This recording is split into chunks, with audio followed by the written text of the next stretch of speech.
আমরা প্রত্যেকে ধানমন্ডি সেই 15 আগস্ট ভয়াল কালো রাত্রিতে যে বঙ্গবন্ধু নিহত পরিবার নিহত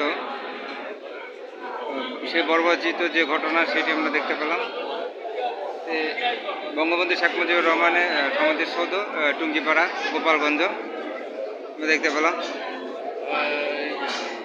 এখানে আজকে রক্তদান কর্মসূচি 15 আগস্ট জাতীয় শোক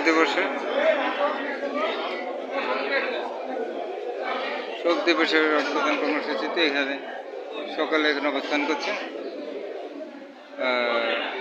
আজকে হচ্ছে 1 আগস্ট।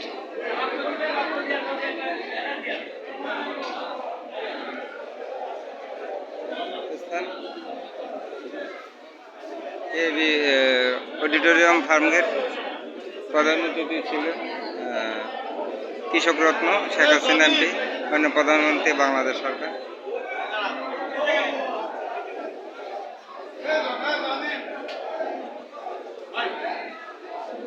বঙ্গবন্ধু পরিবার সদস্যদেরকে আমরা দেখতে পেলাম যে 15 আগস্ট জাতীয় শোক দিবসে নিহত শেখ কামাল, বঙ্গবন্ধু, বঙ্গমাতা, শেখ কামাল, শেখ জামাল, শিশু রাসেল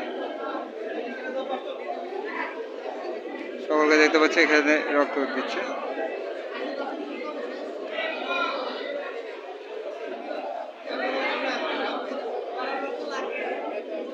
রক্তদানে সবাইকে উৎসাহিত করতে হবে, উজ্জীবিত করতে হবে, সকলে আসলে দেশ প্রেমে জাগতে হবে, মানুষের কল্যাণে কাজ করতে হবে। এই মানুষের কল্যাণে কাজ করে আসলে একে অপরকে সহযোগিতা করতে হবে, দেশকে এগিয়ে নিয়ে যেতে হবে। মানুষ একে অপরকে এগিয়ে নিয়ে যাওয়ার মাধ্যমে আসলে আমরা দেশ এগিয়ে যাবে, আমরা এগিয়ে যাবো।